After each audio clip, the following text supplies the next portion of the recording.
Welcome to Biggest Spoilars, the destination for exclusive spoilers, latest updates. General Hospital recap for Tuesday, November 11th, reveals that Ned Quartermaine demanded exigency surgery, Britt Westbourne was idle and Nathan West was back on the force. At GH, Charlotte Cassadine told Danny Morgan and Rocco Falconeri to distract Britt once she arrived, which would give Charlotte a chance to steal her crucial fob. Still, Britt got busy with a medical extremity after Giovanni Gio Palmieri and Emma Scorpio Drake set up Ned unresponsive outside Bobby's. Emma seized Britt from outside and called for an ambulance while Britt did CPR. After Britt got Ned's heart pumping again, she rode with him to the sanitarium, though she was shut out of performing any other medical duties upon her appearance. Over with Elizabeth Baldwin, she was concerned as Lucas Jones offered updates on his decision to move in with Marco Rios at Windmere. Lucas defended his reasons and eventually got Liz's support. Lucas took the lead on handling Ned's case once he was wheeled in and determined that he'd indeed suffered a myocardial infarction, aka a heart attack. Gio called Olivia Quartermaine with the news of Ned's hospitalization and intruded her discussion with Lulu Spencer, so both Lulu and Olivia rushed to the sanitarium. Since Britt couldn't find her bag, she asked Charlotte, Danny, and Rocco if they could find it at Bobby's. Britt confessed to Emma and Gio that she was giving the teens a distraction. Once Olivia and Lulu showed up, Gio and Emma praised Britt as the bone who saved Ned's life. Lucas ultimately revealed that Ned wasn't responding to drug, so he'd need an exigency bypass. Emma took a phone call from Charlotte, who now had Britt's crucial fob after chancing her bag. Gio demanded to be at the sanitarium for Ned, so Emma obviously wanted to stay by his side. Charlotte talked to Rocco and Danny about the change of plans, but they felt they still had to move forward with the lab break-in since tonight was their only chance. After summoning Nathan to the PCPD, Dante Falconeri admitted he was sliding in the police manager spot while Anna Devane was taking her WSB-related leave of absence. Since they demanded all hands on Sundeck and Nathan had passed his psych evaluation, Dante was bringing him back on board as an operative. Nathan's mate would be Harrison Chase, so Dante confessed he was a good Bobby, with some eyeless spots when it came to Willow Tate. As Dante gave Nathan his gun and emblem, he embraced Nathan and offered a warm hello back to the force. At the Quartermaine manse, Brooklyn Quartermaine lashed out over Chase risking his career to prove Willow's innocence, but he wondered if she was more concerned about him proving Michael Corinthos' guilt. Chase knew he'd hold himself responsible if Willow got wrongfully condemned, so Brooklyn supported her hubby in the end, indeed if she didn't agree with what he was doing. At the Metro Court auditoriums, Michael got to know Jacinda a bit more as they drank wine.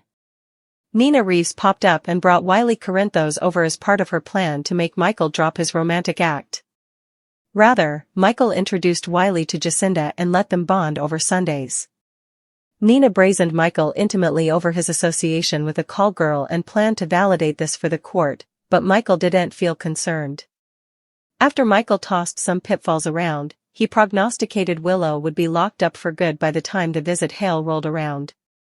Michael also returned to the table, where he told Wily and Jacinda that Grandma Nina wanted to take a picture of them together. The three of them posed as Nina snapped a snap and looked worried over her plan not working out. Once Nina was gone, a recently released Willow came on and set up a shocking sight. Willow surely didn't look pleased over Michael, Jacinda, and Wily all enjoying some cling time together. General Hospital spoilers say Willow will have a fierce sweepstakes with Michael soon enough, so stay tuned. In Hereafter's occasion, suckers can anticipate Lulu Spencer to open up to Olivia Quartermaine. Emma Scorpio Drake and Giovanni Gio Palmieri make a horrifying discovery. Plus, Brooklyn Quartermaine demands answers. Keep reading and let's talk about what's coming up in the ABC Cleaner pieces. For must-see moments Tuesday, November 11th, Ned's shocking collapse after a fiery showdown with Drew. Ned suffers an unforeseen heart attack leaving Port Charles reeling and questions mounting. Brooklyn's furious battle BLQ demands answers as rumors swirl about Chase's secret captivity visits to Willow, hanging both his marriage and emblem. Charlotte's dangerous plan. Charlotte recruits Rocco and Danny for her rearmost charge, but her parlous plot could end in disaster. Michael's cold confession. Michael boasts that Willow will soon be locked up for good, stunning Nina and setting the stage for explosive fallout. On the next General Hospital, after a heated battle with Drew Kane, Ned Quartermain collapsed from an apparent heart attack as seen in this week's GH Weekly Preview. Then Drew mocked him and also just walked down. Since Gio and Emma make a horrifying discovery, is it Ned they find on the ground? That would also explain Brooklyn demanding answers. Brooklyn Quartermain versus Harrison Chase. Of course, Brooklyn demanding answers could be about Harrison Chase. Dante Falconeri informed BLQ that Chase has been to visit Willow Tate 3 times. Even though Chase is a good Joe, he could lose a lot by helping Willow and falling under her spell. Chase could only lose his marriage, but his career as well. Back at the police station, Dante announces they need all hands on Sundeck. Charlotte Cassadine's plan. As for Charlotte Cassadine, she puts her plan in stir. In an exercise clip, the teenager says for the plan to work, it's going to take all 3 of them. Charlotte is pertaining to Danny Morgan and Rocco Falconeri. Meanwhile, Britt Westbourne flies into a panic. Michael Corinthos boasting General Hospital spoilers for Tuesday, November 11th reveal that Michael Corinthos makes a surprising move. Suckers watched as Michael had zero issue with his kiddies seeing Nina Reeves. This puzzled the Golden, but she'll soon get answers. The exercise clip for Hereafter shows Michael boasting to Nina, by the time visit rolls around, Willow will be locked up for good. Suckers will also see Elizabeth Liz Baldwin get unsettled. A exercise clip shows her talking to Lucas Jones. Despite the nanny-s enterprises, the surgeon says that's a threat he's willing to take. Is he talking about moving in with Marco Rios? It's also teased that Lulu opens up to Olivia. Despite Ned's heart attack, family extremities do tend to bring people back together. Will Ned survive?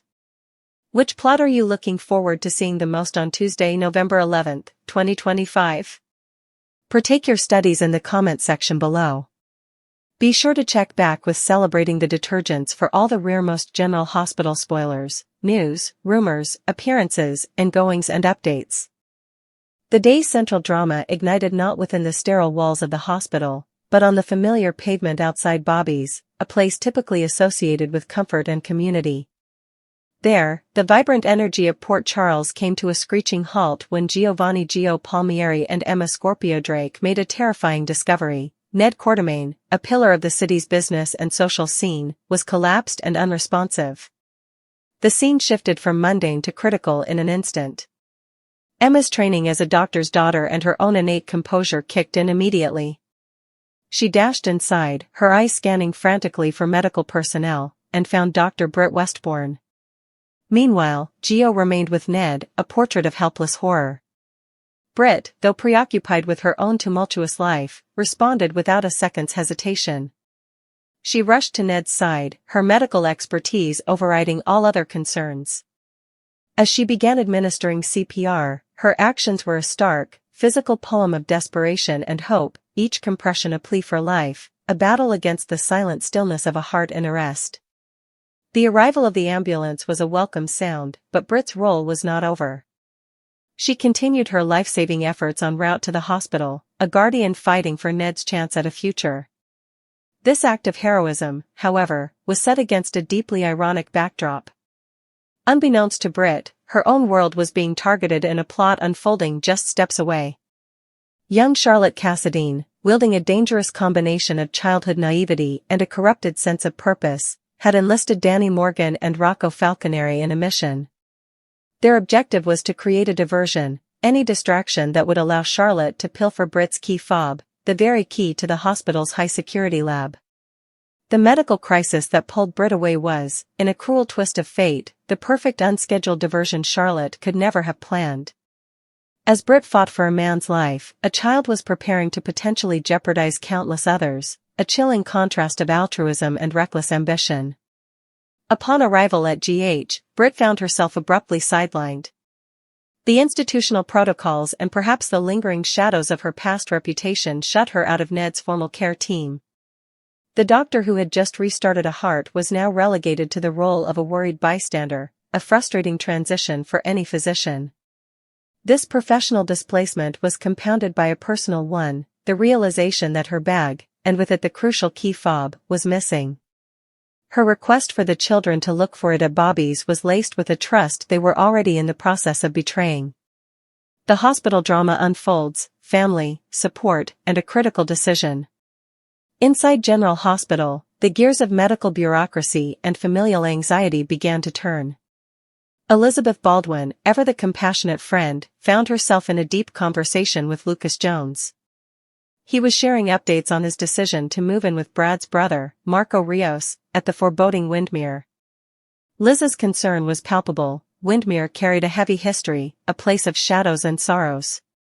Lucas, however, was firm in his defense. He saw this move not as a step into darkness, but as a step toward building a new, stable life for himself, a chance to write a new chapter in an old, haunted castle. Seeing the resolve in his eyes, Elizabeth ultimately offered her support, a testament to their enduring friendship. It was Lucas who took the lead on Ned's case once the patient was wheeled into the ER.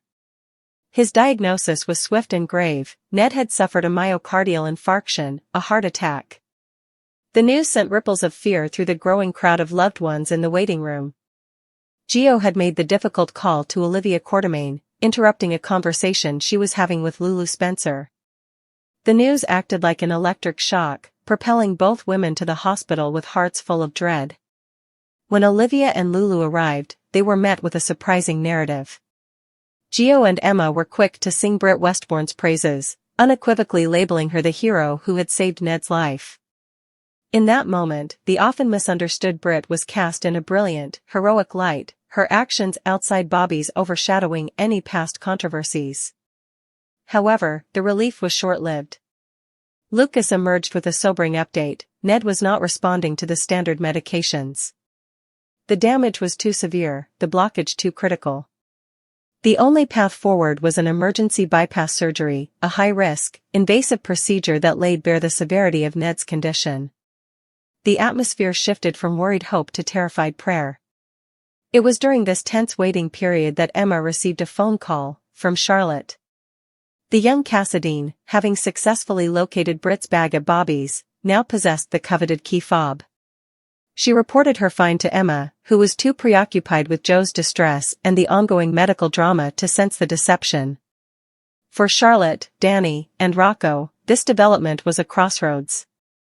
With Emma and Gio anchored at the hospital, their original plan was in disarray. Yet, the pressure of their secret mission weighed heavily. Charlotte, likely driven by a warped sense of urgency instilled by the adults manipulating her, convinced the boys that the break-in had to proceed. Tonight was their only chance. The window of opportunity, forged in chaos, was now. A badge and a burden: Dante's decision and Nathan's return. Across town, at the Port Charles Police Department, a different kind of reinstatement was taking place. The PCPD, still reeling from the temporary loss of Commissioner Anna Devane to WSB Business, was in a state of flux. Dante Falconeri, now holding the reins, was making a calculated decision to bolster his depleted force. He summoned Nathan West, a detective whose career had been on pause. Dante was direct and professional. He acknowledged the department's need for experienced hands and confirmed that Nathan had passed his psych evaluation with flying colors. The decision was made: Nathan was being brought back onto the force as a detective. Dante, however, was not blind to the personal complexities of his team. He assigned Nathan to partner with Harrison Chase, offering a fair but pointed assessment of the young detective. Chase was a good cop, one of the best, but he had significant blind spots, particularly when it came to Willow Tate. This was more than a professional warning, it was a nod to the tangled web of relationships that defined their lives. As Dante handed over the badge and service weapon, the symbolic weight of the moment was clear. He embraced Nathan, the formal gesture giving way to a genuine, warm welcome back. For Nathan, it was a redemption, a return to the identity he cherished. For Dante, it was a necessary move to maintain order in a city that seemed perpetually on the brink of chaos. Domestic strife and unwavering resolve, the Quartermaine mansion confrontation. Meanwhile, within the opulent walls of the Quartermaine mansion, a domestic storm was brewing. Brooklyn Quartermaine was in a state of high anxiety, and her target was her husband, Chase. She lashed out, her fear manifesting as anger, over his unwavering determination to prove Willow Tate's innocence.